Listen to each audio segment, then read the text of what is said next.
So, good afternoon everyone and welcome to this week's Dial Global virtual workshop. Some of you might not know me, so I'm quite new to Dial Global. So I'm Rebecca and I'm delighted to be hosting today with the incredible Roianne Nedd. Roianne is a published author, diversity advocate, life coach and sought after public speaker. She's Global Head of Inclusion and Diversity at Oliver Wyman. She's the founder of the Trusted Black Girl Network, Women of Culture, and she's the lead of the Diverse Women and Working Group for the 30% Club. We've got a really interesting presentation today. So Roianne is going to be sharing some insights from her book, The Trusted Black Girl, and also insights into the perceptions of Black women in the UK workforce and how we can overcome these. So just before I pass over to Roianne, make sure you put your questions in the chat as we go along and the Q&A section, and we'll make sure these get answered. So yeah, very warm welcome Roianne, and over to you. Hi, thank you Rebecca. Hi everyone, welcome.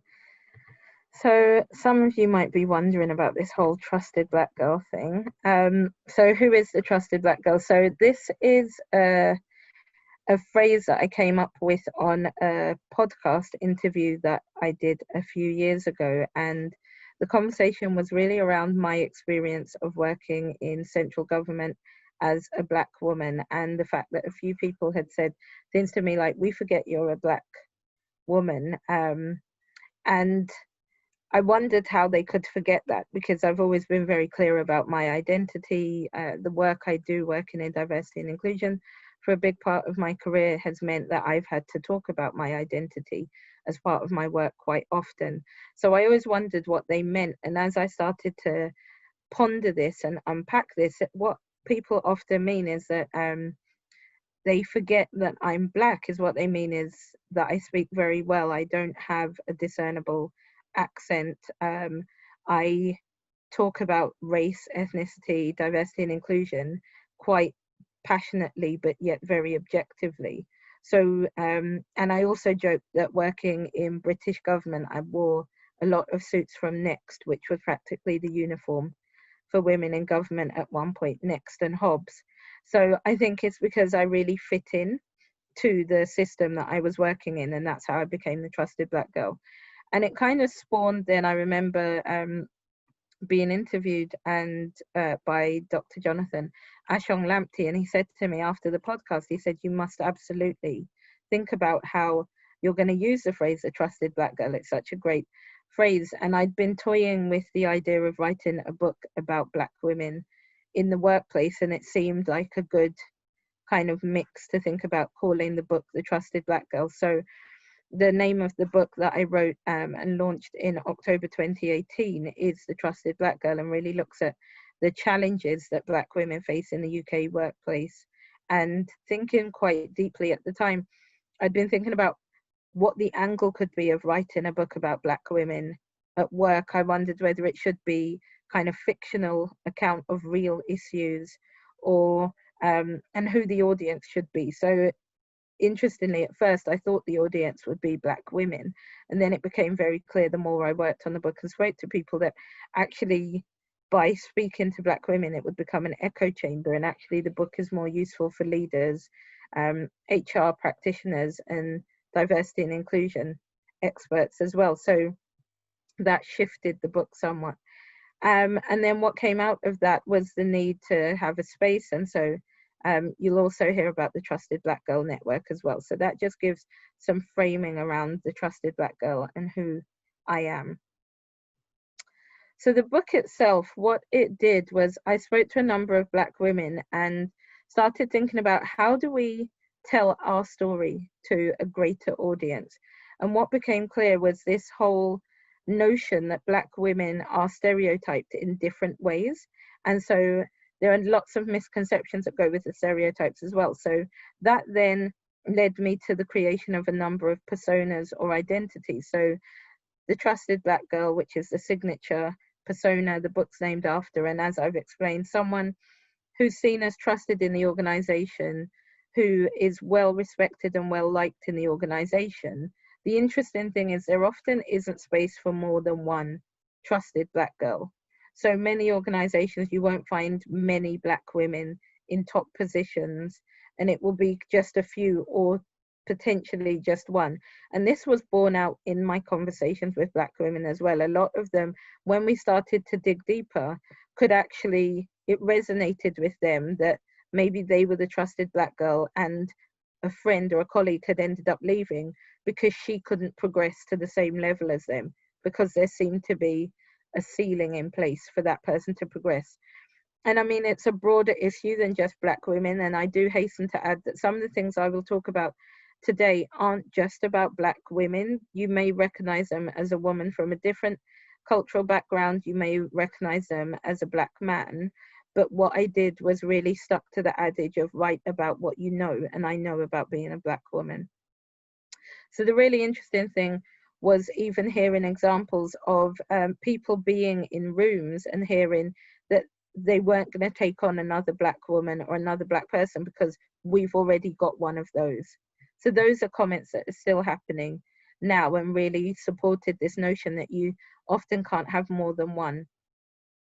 The not Black girl is very much someone who has noticed that there is a lack of interest in promoting or progressing Black women, and therefore goes to real aims to minimize their points of difference. This is what I call it, minimizing your points of difference, because the color of your skin is already very noticeable and very visible. So there are a number of ways that you might be able to, in the way you dress, in the way you wear your hair, to really minimize and to assimilate. So the not Black girl is someone who's recognized that to progress, there's a need to assimilate. The exotic Black girl really focuses on often women of mixed heritage, where maybe it's not quite obvious what their ethnicity is or what their cultural background is. And so they're labeled with this term exotic, which doesn't mean anything. The thing is, this one often goes hand in hand with not being promoted because of, you know, the old jokes and stereotypes about blonde women. This is kind of the Black women's version of the blonde stereotype. Is the exotic woman is more focused on, people more focused on her looks rather than what she has to bring to the table, and that works in against her rather than in her favor. The true Black girl is someone who is perceived as really overemphasizing their Black identity. So it may be someone who is deeply involved with a Black network or with racial equity in the organization. It may be to do with the way they dress, the way they wear their hair. We see lots of things around natural hair as well. So the true Black girl is someone who's deemed to be too visibly Black and to be too visibly different to the norm.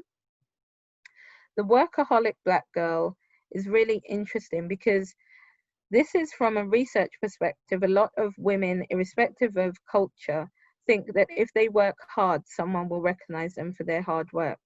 And what the workaholic Black girl is someone who's put their head down and really worked on being recognized for all the hard work they do, and hoping that the success that they've had will be the ticket to promotion and progression.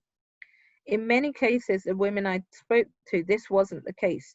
They weren't recognized just because they were working hard. The women that were really progressing also had mentors, they had sponsors, they had people who noticed their hard work and were able to amplify their hard work elsewhere in the organization. So interestingly, the workaholic Black girl, if she isn't supported, isn't given that support, that amplification, that career development, can sometimes turn into the angry Black girl. And, you know, this is a trope we've heard, a stereotype we hear all the time, you know, the angry Black woman is something we've seen leveled at very high profile Black women, such as Michelle Obama has suffered from this trope. And it's really just any point at which a Black woman doesn't agree with how she's being treated ends up being the beginning of the discourse about their anger.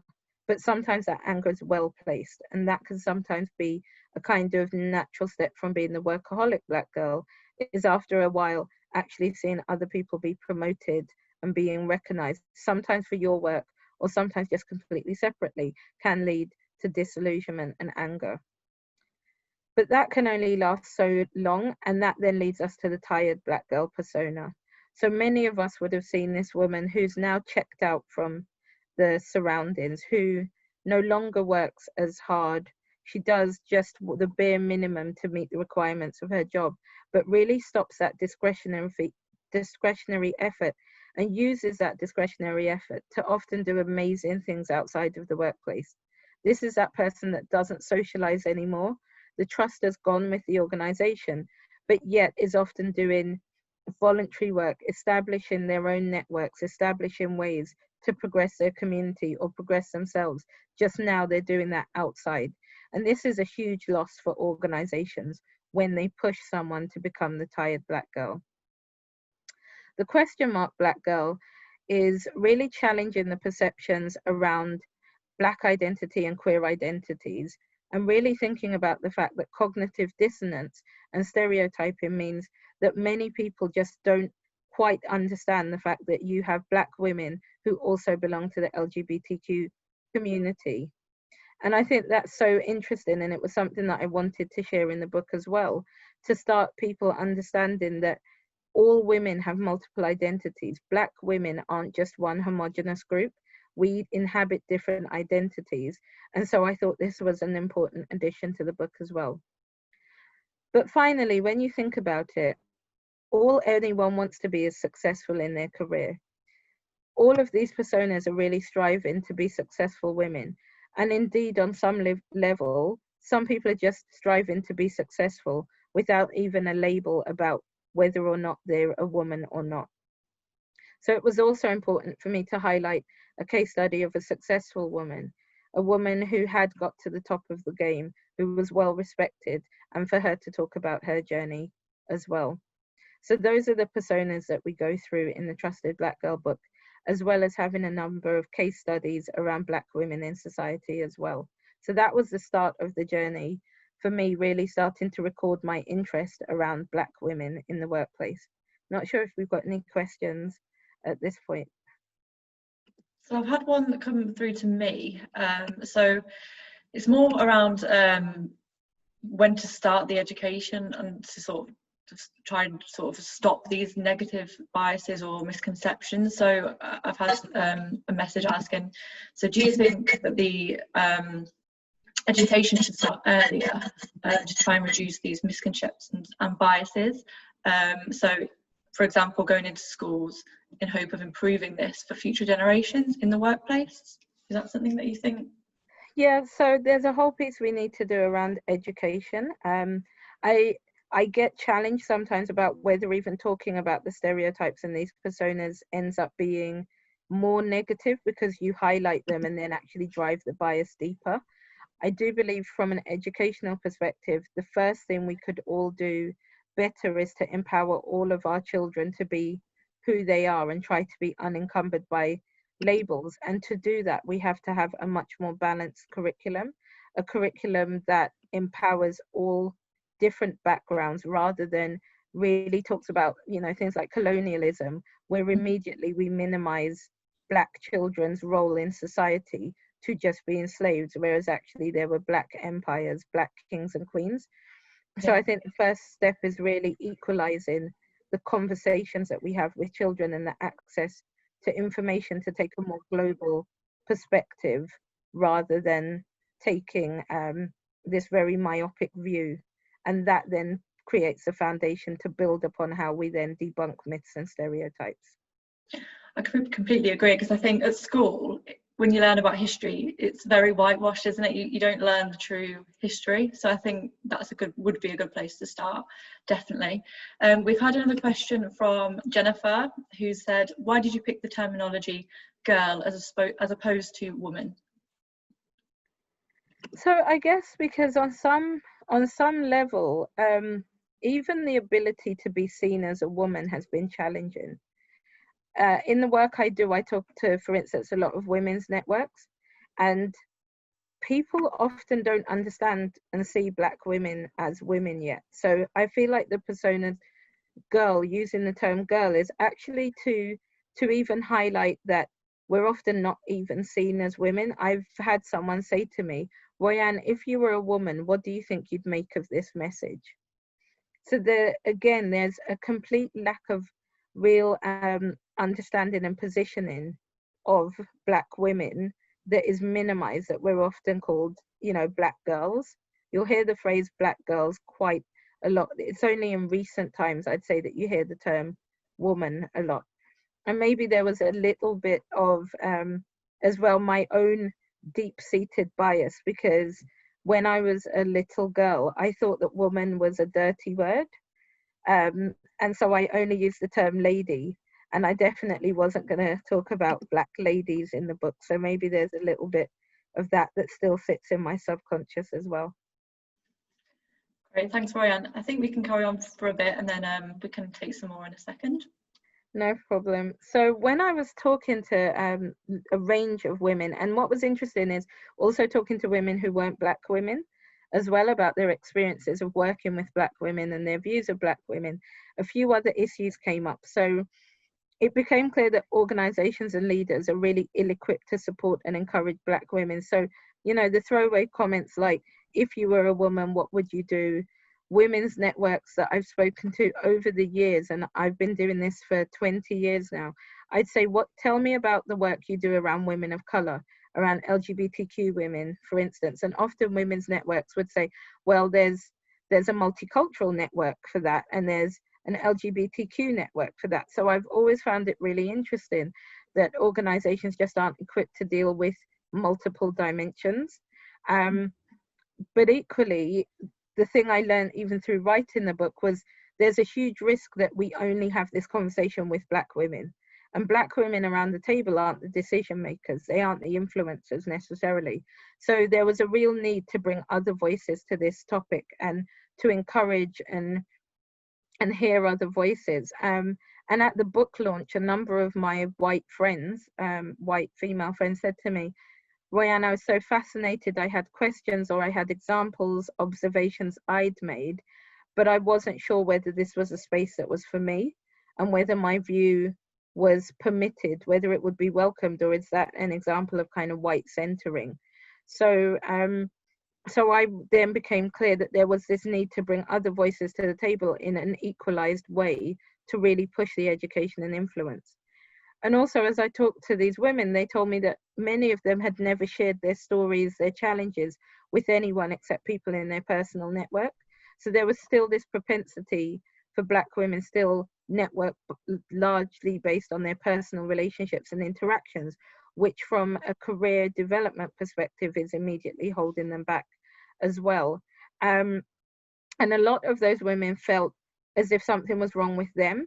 And it was actually only through talking to me, and I was able to give them that kind of trend analysis to say, you're the fifth woman in this week who's spoken to me about this topic. And this is across industry, across level, across seniority, even in London, outside of London. So actually there was a validation for them that it wasn't a them problem. It was actually, there is a broader stereotyping issue that's facing many black women.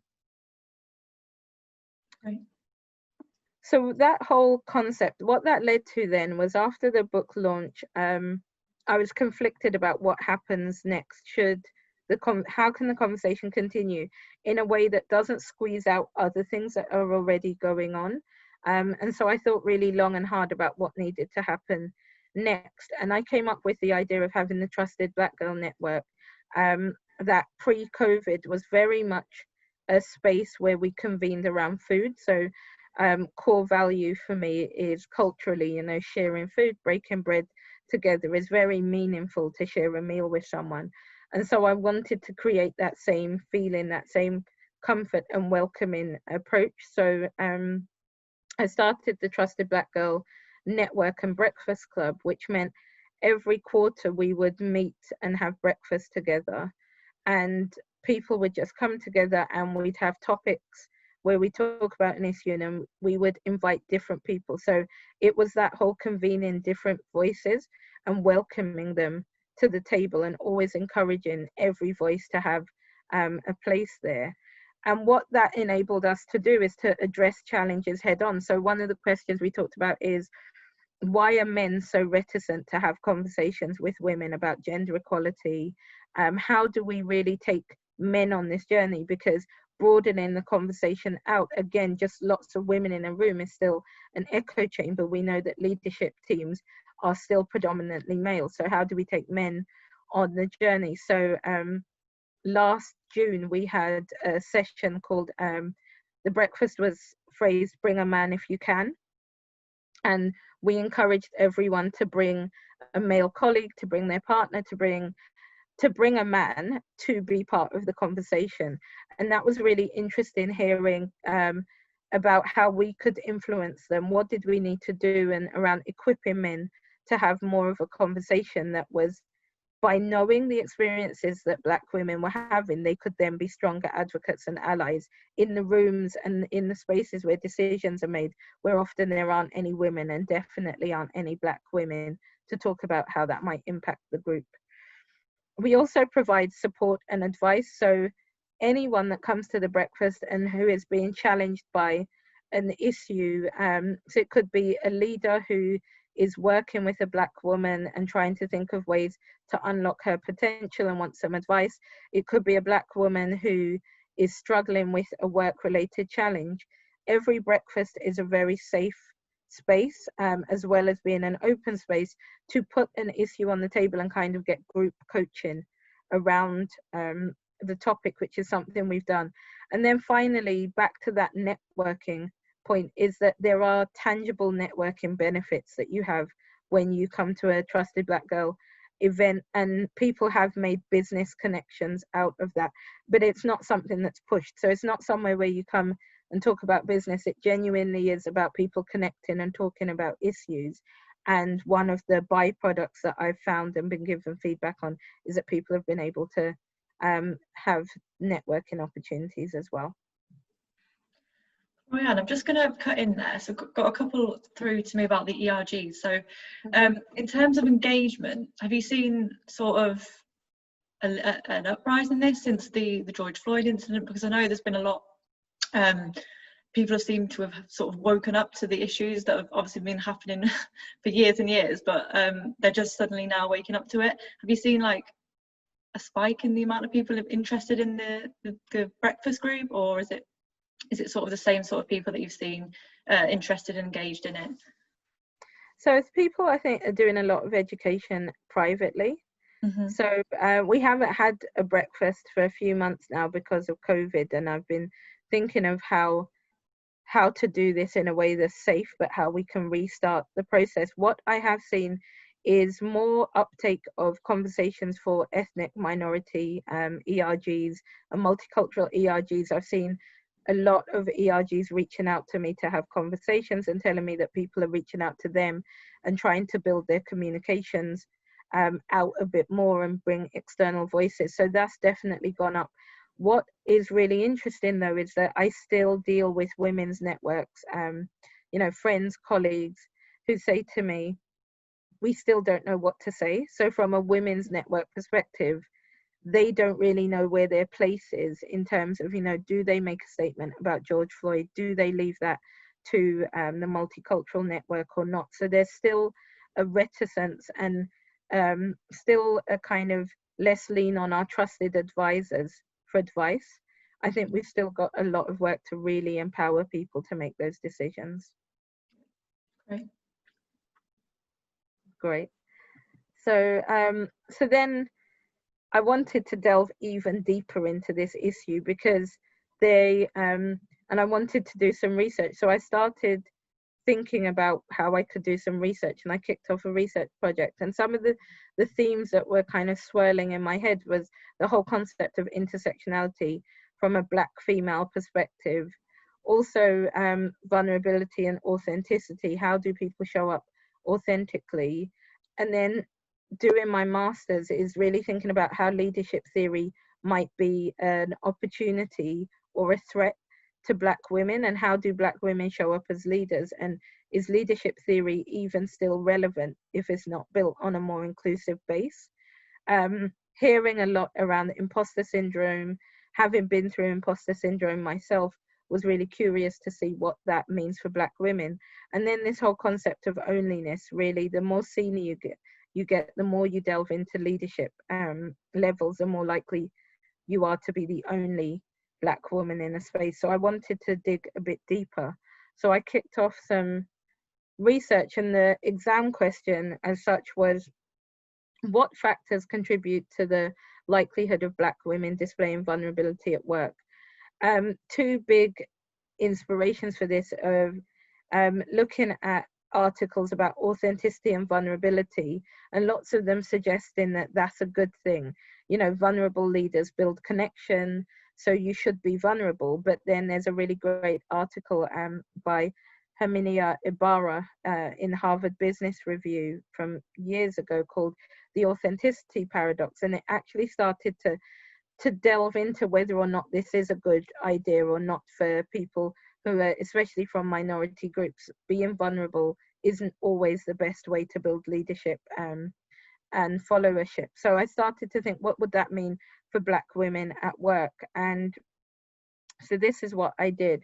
To find the answer, I started looking at different definitions of vulnerability. So my second big inspiration is Renee Brown.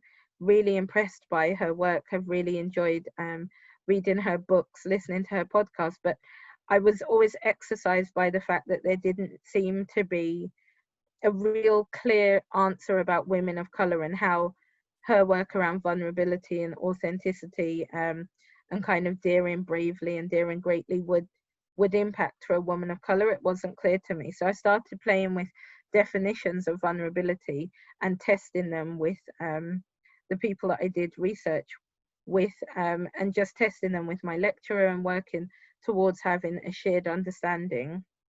And I delved into the existing literature to establish whether my feeling that Black women were left out. Often when we look at research, it felt like Black women were often left out as a group, and there was this kind of push to always have a monolithic kind of female quotient and a female side, but really understanding what it meant for Black women. So I wanted to look at the literature to find more about it. And then I did interviews with 6 Black women to find out and delve deeper, having done all the research, to delve deeper into what they were finding and what they were seeing. So what did I find?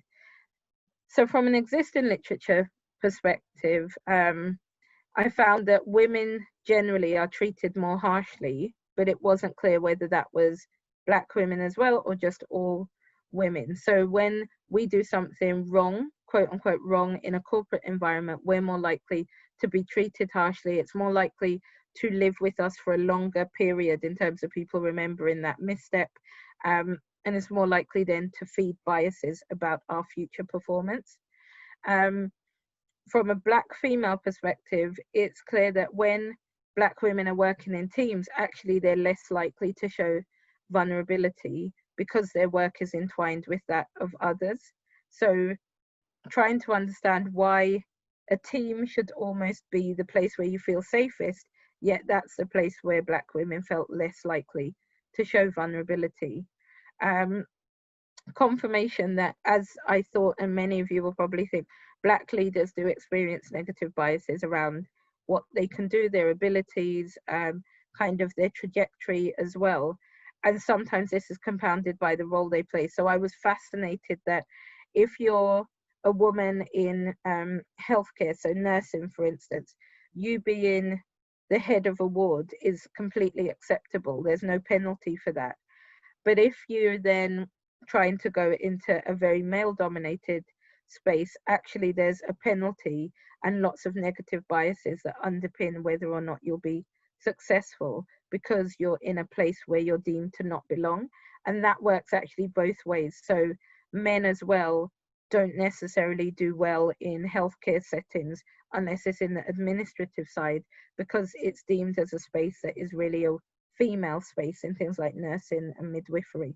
So really fascinating around how gender bias and leadership intersects. And then Black women have to use frame switching. So this is, some of you may have heard of code switching, which is around more language patterns and speaking different versions of English, and switching frame when you're in corporate settings. And frame switching is much broader, so it talks around, you know, as I said, the not Black girl, thinking about how I dress, how I wear my hair, what I do. It can go as far as the pastimes that I choose to take up, the hobbies that I do, what I talk about, what I do at the weekend, to create spaces and points of reference and connection. So frame switching is a much broader term that was described by Dr. Ashamlakti. And it's really a tool to help assimilate first and then use that as your career trajectory to succeed. So that's what the existing literature found. Oh yeah, and I'm just going to interject there because it sort of links into one of the previous workshops we had that I hosted with Yvette Forrester from BNY Mellon, and she discussed how Black women are the least likely group of people to ask for a pay rise. Mm-hmm. They'd rather swap to a new job rather than ask for a pay rise. So I think that sort of links in with what you're saying here, and it'll be interesting to find out what you think on that and some of the solutions that you think could be. Absolutely, and it's all the things about penalty and trying to fit in and trying to assimilate and almost blend in. So, you know, asking for a pay rise really puts you on someone's radar. So suddenly it's that whole concept of sticking your head above the parapet when actually you're just trying to get through unnoticed and do the best that you can. And it's also about the penalty that women generally face when they ask for a pay rise as well. And it's easier, and many Black women do leave organizations to progress because it's easier to do that with a blank slate rather than to try to prove to someone who, you know, back to the first point around perceived failures follow you, means that if you're in an organization, if you've had any missteps, you're less likely to have any forgiveness for those, which can then hold you back for a longer time. Yeah, definitely. Thanks. So some of the things that the participants said was feeling that they had to deliver at 110%. So that's something I was brought up with. You know, you have to be better, you have to be brighter, you have to work harder. 100% isn't enough. You know, saying things like, I don't even like to be vulnerable as a person. Just that kind of misunderstanding of why would I be vulnerable. And that showing vulnerability is actually almost like a chink in the armor. So we come into work ready and it's just one thing to use against you. And then this whole feeling that leaders and managers don't often, to your point, Rebecca, about pay, forget about the power imbalance. And so sometimes maybe they think they're being inclusive, but forgetting that they're talking about this from a position of power. So these are some of the quotes from participants. And that led me then to create the model, which really talks about the factors that influence whether or not Black women will be vulnerable at work. And I call this the color of vulnerability model. So there are intrinsic factors and extrinsic factors. So from an internal perspective, one of the factors is that many Black women have an almost fatalistic approach to vulnerability. They don't even understand why that would be something that would be good for them in the workplace, because it's not someone, people aren't supported. They don't feel supported. They feel like they're literally walking into a battlefield. It's not a safe environment for them. So vulnerability is just not something they would even consider. Another internal factor is the whole ability to switch and conform. So the women who were able to switch, recognize what the kind of trends were and use that to their advantage, that then enabled them to be vulnerable because they'd kind of built the organizational and leadership trust. So, you know, if we think of the trusted Black girl persona, because that trust has now been built up due to switching and conformity, you can then maybe show a bit more vulnerability because people now see you from a more human to human level. There was also something about self-belief and confidence, which on some level, but I need to test it with further research, may be about the time in their career as well as their age. So there were some kind of indicators that age and length of time in role had some influence, but we'd need more data. But there was a self-assuredness about the women who were more likely to say they could be vulnerable at work, had a level of self-assuredness that was beyond those that weren't able to. And also the women who said that they had a level of connectivity at work, that they could connect in with someone at work. They had networks, they had people who provided them with that anchor back to the organization, and in so doing enabled them to be vulnerable, even if it was just within a private group as well. From an external perspective, it was around having leaders who were more emotionally aware. So more than emotional intelligence, it was that awareness that this was even needed, and really thinking mindfully about that. So women who had more emotionally aware leaders were more likely to be vulnerable at work. And finally, back to this feeling of safety, is really inclusive climate. So it's not just about the culture, because actually an organization can, quote unquote, have an inclusive culture, but if it doesn't feel safe for everyone, then it's not an inclusive climate. So really, it depended on how safe people felt when they came to work, safe to be themselves, whether or not they would show vulnerability. So thinking about all these things, I came up with some practical business recommendations. So we need to invest in employee resource groups so that they can look at intersectionality. So that's around the educational piece for employee resource groups, helping the leaders to understand inclusion from a broader perspective than just the group that they're advocating for.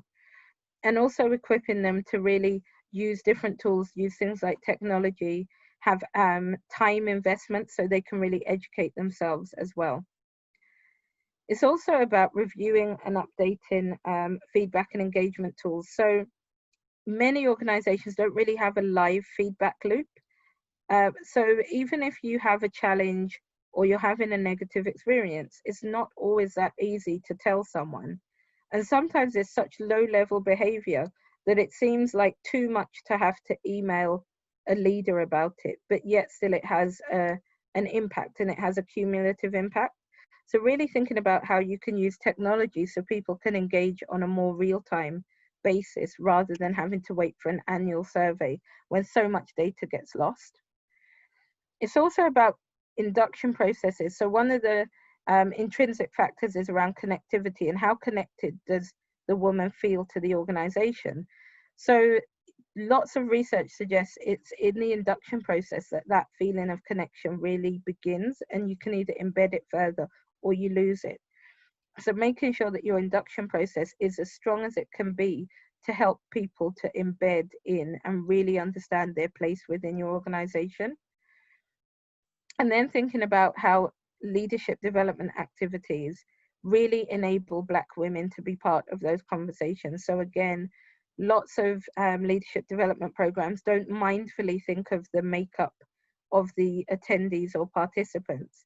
So they unintentionally leave Black women out altogether, or they don't think about the additional stress of being the only Black woman or Black person in a space, and how facilitators and trainers need to think about their delivery to take that on board for something that can be very personal when we think of leadership development. And it's also about creating role modeling programs.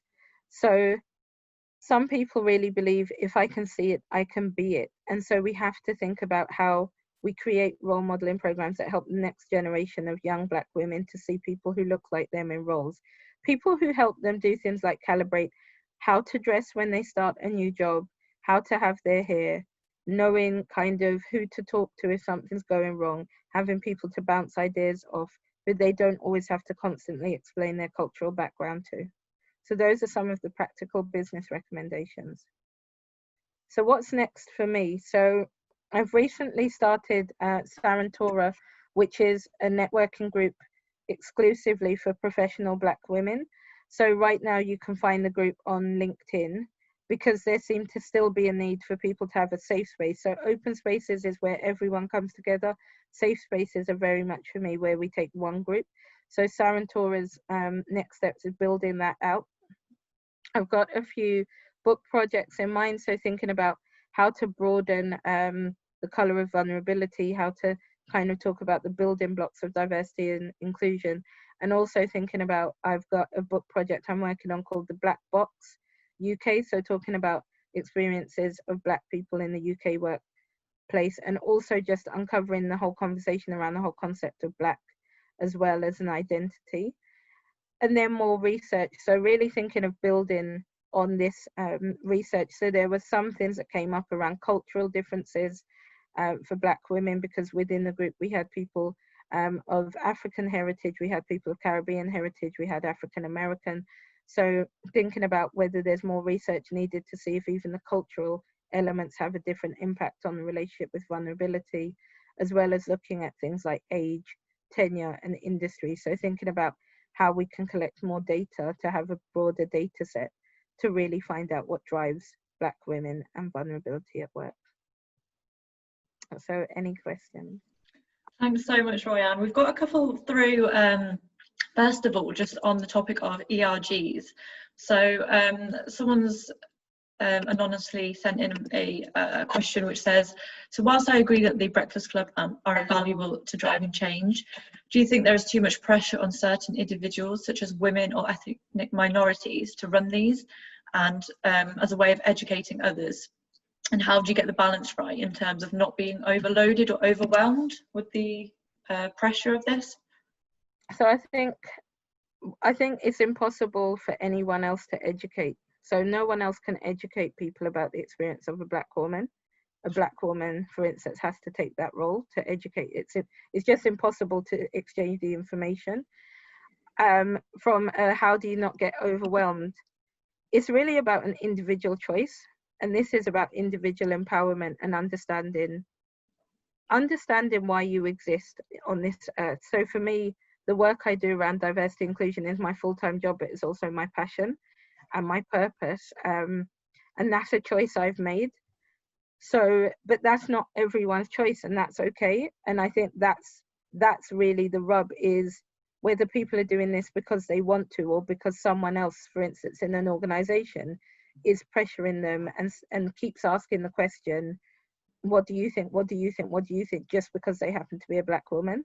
So this is about really personal boundaries and personal choice, and finding ways to be empowered to push back as well, because this is my job. This is what I study, and it's my job. This is my profession. This is not everyone's profession. So people shouldn't feel they have to do this if it's not their actual job to do this. Great, thanks, Roianne. Just a couple more. So thanks, Roianne. This talk has been very interesting so far, and your ideas for improvement sound like positive steps. Do you feel like they would work in terms of addressing inclusion issues within other minorities as well, or would they be particularly beneficial just for Black women? So I think yeah, sorry. Yeah. When lots of research shows that when we do work for one group, we always end up impacting and influencing positively for all groups. And I think this is a good blueprint for any inclusive leader. You know, listen to people, get to know them, build connections with them, make sure that the ERG, irrespective of who it deals with, is resourced to help that community in the way it needs to be helped. So I absolutely think that most of the recommendations can be used for other groups. It's just making sure that it's truly answering the question and the problem for that group, rather than a one-size-fits-all approach. Great, thank you. And we've had another through via WhatsApp. So what would be your advice for someone setting out to start an ERG? So the steps in terms of the idea, getting the people involved, and also the roles within the group. So Sure. Do you have any advice on that? First step is get someone in leadership to be your sponsor. ERGs are most effective when the business also sees their benefit. So think very carefully about how will having an ERG enhance the business as well as enhance the individuals. And then have a senior leader who's prepared to advocate for you in terms of things like resourcing. Make sure that your time commitment, back to the original question about overwhelm, is even if you choose to do this, fundamentally you're employed in an organization to do a job. So make sure that it's not going to interfere with your core work or your core career trajectory as well, because you can affect more change from a position of power. So always have that balance in mind, and make sure that you have a good team behind you. So you need a leader, you need a deputy leader, so the leader can sometimes take a break. Those are key roles. Then you need to look at try to map and mirror the organizational structure as well. So if you have a regional organization, look for people who can have regional conversations. If you've got functional, think of who the functional representatives are. Try never to cover everything yourself. Great. Thank you. Yeah, that's a great one. I think we've got quite a few coming through on WhatsApp. So many employees in my company want to speak out more publicly about D&I, but our management want to wait until we have more of story to tell. I personally think we should start now, as things will never be perfect. Can you advise on how to best influence? Absolutely. So I think it's actually the best way to influence is to give them some examples of the vitriol that now exists for the companies that say nothing. And I don't know that some leaders actually have taken just 10 minutes on LinkedIn to see that there's a lot of negative press for companies that have nothing to say. So I think it's a reputational risk to say nothing. And then when you compare that to companies that have said something, nearly every company that said something still has its shortcomings. So this isn't a game of perfection. I'm always hard pressed to say there's one company doing this well, and it is the beacon of good practice. But everyone does something well. So just decide what you're going to do well and be very open about what you might not be doing so well. Completely agree on that, because I think you can put anything out there, but unless you're being sort of authentic with it and sort of progressing, then it's there's not really much point. But we've got another one around the topic of all lives matter. So personally, what are your feelings about that? So I know it's a bit controversial around social media as to whether it's all lives matter, Black Lives Matter. How can we be inclusive of all whilst also driving individual streams of diversity? Sure. So I guess a couple of things. Black Lives Matter isn't only Black Lives Matter. As far as I know, people aren't writing into the RSPCA to say, why are you only talking about animals and not everyone else? You know, there's the Dogs Trust. I'd like to imagine no one writes to them and says, why isn't it the All Animals Trust? So this is about why people hear only Black Lives Matter when no one ever said that. And while there are some really great analogies I've read, like for instance, a lifeguard, there are 10 people in a pool, one person's drowning, the lifeguard jumps in to save the one person. That doesn't mean the lifeguard doesn't care about the other 9, but only one person's drowning. And if we think of the Black community, there is no other community that is being killed, like that is actually being eradicated and hunted and dehumanized. There is no other community that's currently facing that through legal bodies. So yes, there are globally atrocities occurring, but usually through war, you know, through people who haven't been given a mandate yet. We have police forces killing people, you know, organizations mandated to save lives are taking lives, and that's not an issue that's widespread for other communities. So right now the Black community's drowning and deserve focus, but no one said it's because no one else's life matter. Yeah, completely agree. And that one's, I've seen a lot about that, and it's about how we can change the narrative from sort of white people thinking it's an issue that they need to sympathise with rather than an issue that they need to actually solve. So I think it's definitely like I said earlier, education in schools would be a big thing about that, and also these groups, the employee resource groups, I think are an amazing way to start the conversations and sort of get people more engaged in the conversation that they might typically not think is relevant to them, but it really is relevant to them. Yeah. So yeah. So Francis has said, so how do we feel that, do you feel that ERGs are best started by relevant individuals who are more experienced or senior, or by those who are at an early stage in their career? What would you say to that? I personally think it has to be by more senior people, because strategic thinking is one of the key determinants of success and sustainability, and junior colleagues just simply don't have often the strategic thinking and the oversight of the business that they need to truly influence in the right way. I think having junior colleagues involved and mentoring them and preparing them and having your succession plan so that they can step into leadership roles, even on an accelerated trajectory, is a good idea. But I think that first push, you cannot do it unless there's someone senior in the room with you. Yeah, Completely agree. And would you say have been some of the tangible changes you've seen within Oliver Wyman, for example, based on these groups? Do you think there's been sort of organisational change, or just individuals on an individual level? It's always about organisational change, but we've got a really great approach that everyone naturally is part of the ERG, so we haven't taken an exclusive approach to ERGs. Actually, it's a fundamental way that the firm engages. So absolutely, we've been able to use ERGs to change the business rather than an aside, which is what I think is risky, is when it's happening outside the kind of structure of inclusion and diversity. Great. And I know you touched on earlier about the group where you invited, what was it called again? Wherever you encourage people to invite males to the group. Bring a man if you can. That's it. Bring a man if you can. I think that's a great idea, because like we said, a lot of men wouldn't necessarily automatically think that this is for them. So one question around that is, how do we reduce the fear of vilification, as there are concerns from many of my white male peers that they will do or say the wrong thing? So we all do and say the wrong thing. That's the first thing, is that the thought that people from underrepresented groups never say the wrong thing is just a myth. And it's about having more of those conversations.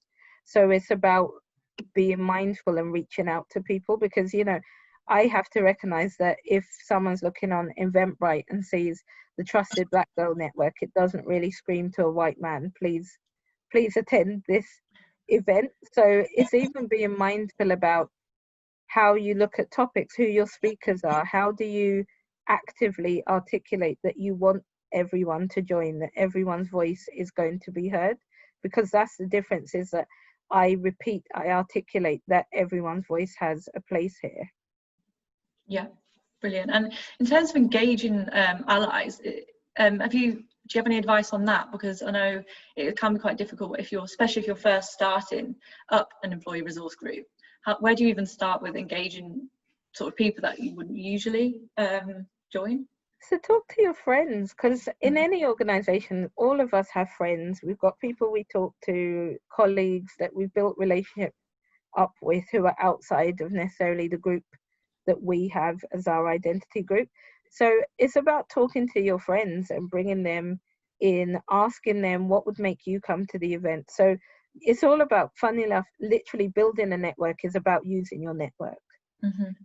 Your network is the thing that helps you then build that group and understand how to phrase your messages. And having senior leaders, again, is so useful to encouraging people to hear what they have to say. And having the right speaker can often broaden your base. Yeah, definitely. And do you think, in terms of recruitment, do you think a lot more needs to be done in terms of specific strategies for targeting and recruiting Black women, or is that something that you work on within the groups, or is that completely separate? I think all recruitment has to get better first. And it's not necessarily that the messaging has to change, but every organization has to address their processes and policies for systemic bias, and think about whether there are any questions or approaches that fundamentally disempower some groups from doing well. And that's the fundamental change you have to make, is that's a very much systemic approach, because then it doesn't matter who comes in front of you, they should be getting a good shot at having that job. And right now, I'm not sure how many organizations can truly say that their system is free of bias. Definitely. And I'm actually interested to know a bit more about, I know in my intro I mentioned the Women of Culture. Is that something separate? Is that a separate group that you've got, or is it? Yeah, so Women of Culture is a group that I started around women and children in Guyana, in South America, which is where I'm from. And what Women of Culture does is addresses the gender inequality in Guyana by doing things like very practical support for women on low incomes to help them buy school books, which obviously we haven't done this year because of shipping and stuff, but usually we do things like ship school books, school bags, school supplies. People apply for an educational grant, or single mothers who might want to go back to university, we might send them some money for their fees.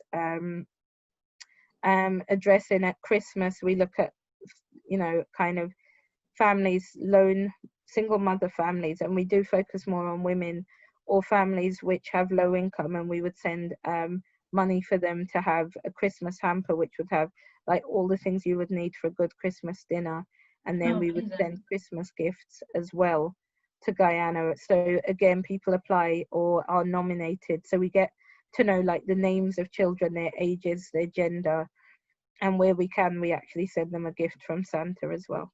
Oh, amazing. Sounds great. So I think we all need to go away and read the book now.